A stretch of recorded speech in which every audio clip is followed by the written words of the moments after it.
கம்பீர உருவம், கருத்த மேனி, தலைப்பாகை, இடையில் கச்சை, மிரட்டும் விழிகள், முறுக்கு மீசை மற்றும் கையில் அரிவாளுடன் கோயில் கொண்டிருப்பார். நின்ற கோலம், அமர்ந்த கோலம், குதிரையின் மீதேறி புறப்படும் கோலம், இப்படி பல்வேறு நிலைகளில் பல கோயில்களில் காட்சி தருகிறார் கருப்பசாமி. கருப்பசாமி என்றவுடன் பலருக்கும் பயமும் பக்தியும் அதிகரிக்கும். இவர் இரவில் அவரது குதிரையில் கிராமங்களை வலம் வருகிறார். அவர் வரும்போது கால் சலங்கை ஒளியும் குதிரையின் சத்தமும் கேட்கும் என்று கூறுகின்றனர் கிராம மக்கள். இன்றும் பல கிராமங்களில் குல தெய்வமாகவும் காவல் தெய்வமாகவும் திருவிழா நடத்தி வணங்கி வருகின்றனர். இப்படி பலரின் இஷ்ட தெய்வமாக இருக்கும் கருப்பசாமியின் வரலாறு பற்றி பார்ப்போம்.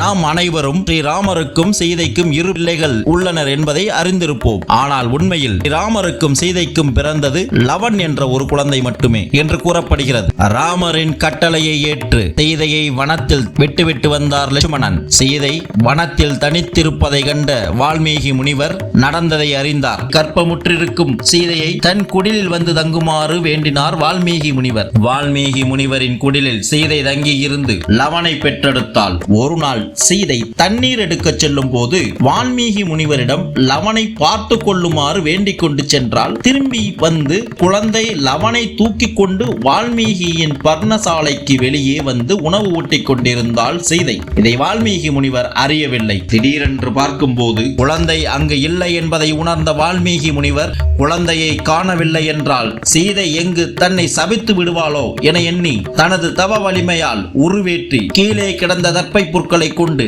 லவனை போலவே ஒரு குழந்தையை உருவாக்கினார். அப்பொழுது அங்கு வந்த சீதை லவனை போன்று இருக்கும் மற்றொரு குழந்தையை பார்த்து அதிசயித்து போனாள். அப்பொழுதுதான் வால்மீகிக்கு உண்மை புரிய வந்தது. லவன் வெளியே விளையாடி கொண்டிருப்பதை அறிந்தார்.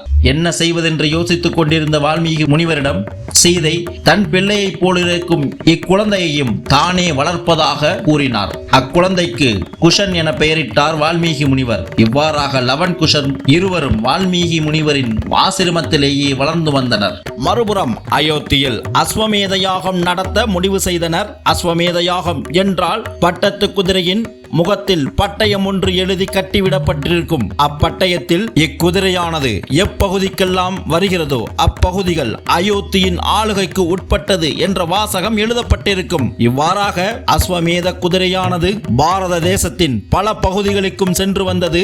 இறுதியாக வால்மீகியின் குடில் வழியாகவும் வந்து கொண்டிருந்தது. அங்கு விளையாடி கொண்டிருந்த லவன் மற்றும் குஷன் இருவரும் அக்குதிரையை கண்டு இக்குதிரையை தாங்களே வைத்துக் கொள்வது என குதிரையை கட்டி போட்டனர். அதை தடுக்க வந்த பரதன் மற்றும் லட்சுமணன் ஆகியோர் இருவரையும் மூர்ச்சையடைய செய்தனர். ராம அனுஜன்கள் இருவரையுமே மூர்ச்சையடைய செய்த அவ்வீரர்கள் யார் என்பதை அறிய ராமனே நேரில் வந்தார். காட்டிற்கு வந்த ராமர் லவன் மற்றும் குஷன் ஆகிய இருவரிடமும் குதிரையை வேண்டி கேட்டார். குழந்தைகள் இருவரும் குதிரையை தர மறுக்கவே போரிட முற்பட்டார். அந்நேரம் அங்கு வந்த சீதை தன் தந்தையிடமே போரிடுகிறீர்களா என்று வினவ அப்பொழுதுதான் லவன் மற்றும் குஷன் ஆகியோருக்கு தெரிந்தது ஸ்ரீராமர் தான் தன் தந்தை என்று. ராமர் ஸ்ரீதையிடம் இரண்டில் எது நம் குழந்தை என கேட்டார். உடனே தன் குழந்தைகள் இருவரையும் தீயில் இறங்கி வர சொன்னால் லவன் பிழைத்து வரவே குஷன் மட்டும் யாக தீயில் கருகினான். ஸ்ரீராமர் மீண்டும் உயிர் தந்து குஷனை காக்க தீயில் கருகியதால் கருப்பா என அழைத்தாராம். அன்று முதல் அவர் கருப்பண்ண சாமியானார் என ஒரு கதை கூறப்படுகிறது. சுவாமி ஐயப்பருக்கு துணையாக நிற்கிறார் கருப்பசாமி என்ற புராணங்கள் கூறுகின்றன.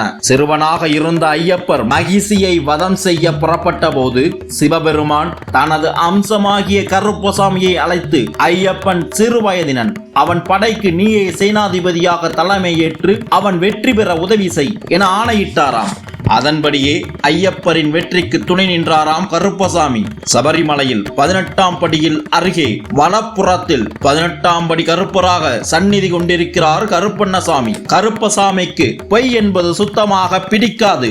அவர் தர்மத்திற்கு மட்டுமே துணை நிற்பவர். தனது பக்தர்களுக்கு ஒரு சோதனை என்றால் காற்றை விட வேகமாக வந்து பிரச்சனைகளை தீர்த்து வைப்பார். கருப்பசாமியை வழிபடுவோரை தீமைகள், சாபங்கள், சூனியங்கள், போட்டி, பொறாமையிலிருந்து காப்பாற்றுகிறார். நல்ல ஆரோக்கியமும் செல்வத்தையும் வழங்குகிறார். தர்மத்தின் நியாயத்தை கருப்பசாமியிடம் நிச்சயமாக பெறலாம்.